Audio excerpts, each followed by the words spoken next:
নমস্কার বন্ধুরা, আমি আপনাদের বন্ধু শুদ্ধশীল আর আপনাদের স্বাগত জানাই আমার এবং আপনাদের ফেভারিট ইউটিউব চ্যানেল স্টকাথনে। I welcome all of you to your favourite YouTube channel Stockathon. অনেক দিন ধরেই আমি আমার অনেক বন্ধু এবং শুভাকাঙ্ক্ষীদের দাবি বলবো, যে দাবি করে আসছেন তারা, যে আমি আমার এই প্রোগ্রামটা বাংলায় করি। তো আজকে প্রথম আমি সময় বের করে নিয়ে আপনাদের জন্য বাংলায় এই প্রোগ্রামটা পেশ করতে চলেছি। আপনারা অবশ্যই আপনাদের মতামত এবং কেমন লাগলো জানাবেন। তা চলুন আমরা শুরু করতে চলেছি আজকের program pattern of the week. আচ্ছা, আপনারা যারা নিয়মিত আমার এই চ্যানেলটি ফলো করেন বা করেন না, তারা কি আমার 19শে জানুয়ারির যে ভিডিওটা আমি পাবলিশ করেছিলাম সেটা দেখেছিলেন? তাতে আমি নিফটি এবং ব্যাংক নিফটির ডিফারেন্ট লেভেল অ্যানালিসিস করেছিলাম এবং সেখানে নিফটি সম্পর্কে আমি বলেছিলাম যে নিফটির যে ট্রেন্ড লাইন অ্যানালিসিস করেছিলাম সেখানে নিফটি 22,200 বা 500 এই এরিয়াতে ম্যাক্সিমাম আসতে পারে এবং তারপরে রিবাউন্ড করে যাওয়ার চান্স আছে। কিন্তু যদি ওই লেভেলটা ব্রেক করতো তাহলে নিফটি আরও নিচে যেতে পারত। এবং আপনারা দেখুন, নিফটি কিন্তু ঠিক ওই 22,200 লেভেলে এসে সেখান থেকে রিবাউন্ড করে পুরো ওপরের দিকে সাঁই করে উপরে চলছে, 23,000 ক্রস করে গেছে। তো এই জন্য আমি বলছি, আপনারা অবশ্যই আমার এই চ্যানেলটা সাবস্ক্রাইব করুন, যাতে আপনারা এই জাতীয় ইম্পর্টেন্ট যে ভিডিওগুলোকে আমি পাবলিশ করি এগুলো আপনারা মিস না করে যান। সেই সঙ্গে আরও আরেকটি কথা, যেটা খুবই জরুরি কথা আমি আপনাদের জানাতে চাই, যে আমি যে এই ভিডিওটি করি বা প্রোগ্রামটি করি, এটা কিন্তু আপনাদের যাতে উপকারে আসে বা আপনারা টেকনিক্যাল অ্যানালিসিস কী করে করে তা যেন আপনারা শিখতে পারেন। তো আমার এই প্রোগ্রামটি কিন্তু কোনো স্টক বা শেয়ার কেনা বা বিক্রির জন্য আমি করি না। আপনারা প্রোগ্রামটাকে ভালো করে খেয়াল রাখবেন আমি কিভাবে অ্যানালিসিস করছি, এবং আমি চাই আপনারা আমার পদ্ধতিটা ফলো করে নিজেরা আরও ভালোভাবে স্টক বা শেয়ার খুঁজে নিতে চেষ্টা করুন এবং বিভিন্নভাবে অ্যানালিসিস করে আপনারা কমেন্টে অবশ্যই জানাতে পারেন যদি আপনাদের কোনো মতামত থেকে থাকে। কে বলে বাঙালি ব্যবসা বিমুখ?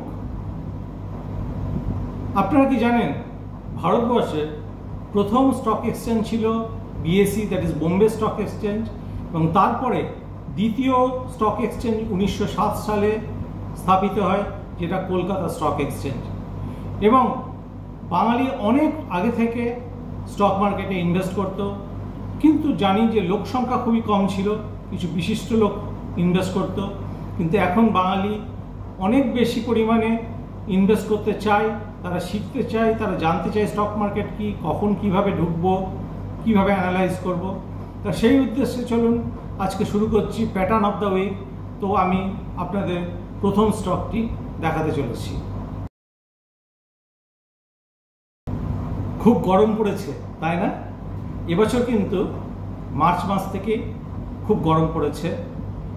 গরম পড়লে কোন কোম্পানিগুলো বা কোন স্টকের লাভ হয়? কোল্ড ড্রিঙ্কস, আইসক্রিম, এই সমস্ত সেক্টরের স্টকগুলো।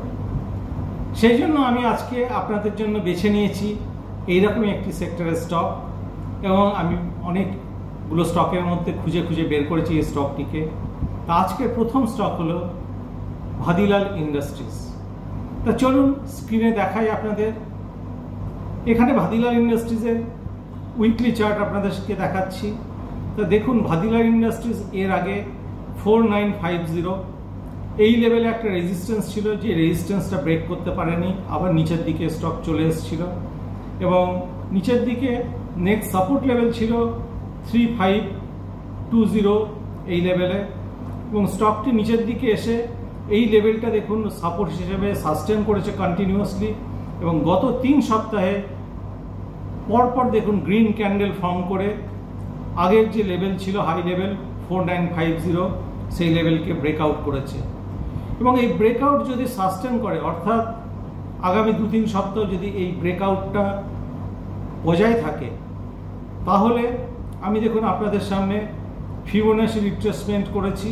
ফিবোনাচি রিট্রেসমেন্ট করে দেখা গেছে যে এর নেক্সট লেভেল হচ্ছে 5800 কাছাকাছি। তাহলে এই স্টকটি যদি ব্রেকআউট সাস্টেন করে তাহলে 5800 অবশ্যই পৌঁছবে, এবং তারপরের লেভেল হচ্ছে অনেক দূরে 7200 কাছাকাছি। তা আপনারা নিজেরাও অ্যানালিসিস করুন এবং এই স্টকটির দিকে খেয়াল রাখুন। আজকে দ্বিতীয় স্টক হলো ইঞ্জিনিয়ারিং সেক্টরসে, এবং ইঞ্জিনিয়ারিং সেক্টর থেকে আজকে যে স্টকটি বেছে নিয়েছি তার নাম হচ্ছে স্বরাজ ইঞ্জিন। স্বরাজ ইঞ্জিন এই কোম্পানিটি কিন্তু বহু পুরনো কোম্পানি এবং কন্টিনিউয়াসলি মার্কেটে একটা দাগ রেখে চলেছে এই স্টকটি, এবং গত 2 বছরে স্টকটি অনেক উপরের দিকে মুভ করেছে। তো আমি আপনাদের স্ক্রিনে দেখাচ্ছি এই স্টকটির weekly chart, candlestick chart. So Swaraj engine দেখুন 29টি বার আগে, 29টা ক্যান্ডেল আগে বা 29টা উইক আগে এর ব্রেকআউট লেভেল ছিল 3425। সেই 3525 এই লেভেলে এসে স্টকটি আর ক্রস করতে পারেনি, এটাই এর হাইয়েস্ট লেভেল ছিল। তারপরে আবার নিচের দিকে পড়ে যায়, এবং নিচের দিকে যদি তার পরবর্তী সাপোর্ট দেখেন, দেখুন 2803 আর 2800 এই লেভেলের সাপোর্ট ছিল, এবং সেই সাপোর্টটাকে মেনটেন করেছিল। কিন্তু যখন নিফটি খুব নিচের দিকে যায়, স্টকটি কিন্তু সাপোর্টটিকে ব্রেক করে। কিন্তু আমি যেটা বারবার বলি যে সাপোর্ট ব্রেক করুক বা রেজিস্ট্যান্স ব্রেক করুক, সাস্টেন করাটা ইম্পর্টেন্ট। কিন্তু দেখুন একটি সপ্তাহের বেশি সাস্টেন করতে পারেনি, এবং স্টকটি আবার ওপরে চলে যায়, এবং লাস্ট 3 সপ্তাহে পরপর 3টি গ্রিন ক্যান্ডেল ফর্ম করে ব্রেকআউট দিয়েছে। এবং আমি যখন ফিবোনাচি রিট্রেসমেন্ট প্লেস করেছি, দেখুন নেক্সট লেভেলের হতে চাই 3800, এবং এই সপ্তাহে এটা 3800 লেভেলে পৌঁছে গেছে। সুতরাং আশা রাখি যে যদি এই স্টকটি এই ব্রেকআউট সাস্টেন করে, অর্থাৎ বজায় রাখে, তাহলে পরবর্তী লেভেল হচ্ছে 4415। তো আপনারা নিজেরাও অ্যানালিসিস করুন এবং খেয়াল রাখুন এই স্টকটির দিকে। আজকের তৃতীয় স্টক হলো অটোমোটিভ সেক্টর থেকে। এটা অটোমোটিভ বলতে অটোমোটিভ অ্যান্সিলিয়ারি সেক্টর। এটা অটোমোটিভ সেক্টরকে বিভিন্ন ধরনের শক অ্যাবজর্বার বা এই জাতীয় বিভিন্ন যন্ত্রাংশ সরবরাহ করে থাকে। গ্যাব্রিয়েল ইন্ডিয়া স্টকটির নাম, এবং এটি অনেক পুরনো স্টক। চলুন স্ক্রিনের অ্যানালিসিসটা দেখি। তো এখানে আপনারা দেখতে পাচ্ছেন গ্যাব্রিয়েল ইন্ডিয়ার উইকলি চার্ট, এবং এর গত 28টি সপ্তাহ আগে সর্বোচ্চ দাম ছিল 550 টাকা। তারপরে স্টকটি এই লেভেল আর ব্রেক করতে পারেনি, আবার নিচে যে সাপোর্ট লেভেল ছিল দেখুন 418 টাকা লেভেলে, এই সাপোর্টের লেভেলে বারবার এসছে, 2বার এসছে, এবং প্যাটার্নটা যদি দেখেন এটা একটা ডবল বটম ফর্ম করেছে, এবং ডবল বটম ফর্ম করে আবার দেখুন গত 4-5 সপ্তাহে এটা উপরের দিকে গেছে, এবং এই সপ্তাহে ব্রেকআউট দিয়েছে 550 এই লেভেলকে। সো এই ব্রেকআউট যদি সাস্টেন করে, অর্থাৎ বজায় থাকে, তাহলে এই স্টকটি আরও উপরের দিকে যেতে পারে। এবং আমি ফিবোনাচি রিট্রেসমেন্ট প্লেস করে দেখুন পরবর্তী লেভেল কি হতে পারে সেগুলো বের করেছি। সো এর পরের লেভেল হবে 633, এবং তারপরে হবে 765। সুতরাং খেয়াল রাখুন এই স্টকটির মুভমেন্ট কোন দিকে হয়, এবং এই ব্রেকআউটটা বজায় রাখতে পারে কিনা।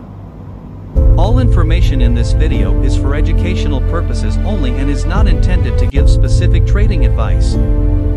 No specific recommendation is given to buy, hold, or sell any of these market/securities or exchange traded funds related to these markets. Please consult your investment advisor or make your own analysis before making investments or initiating trades. Investing and trading involves financial risk.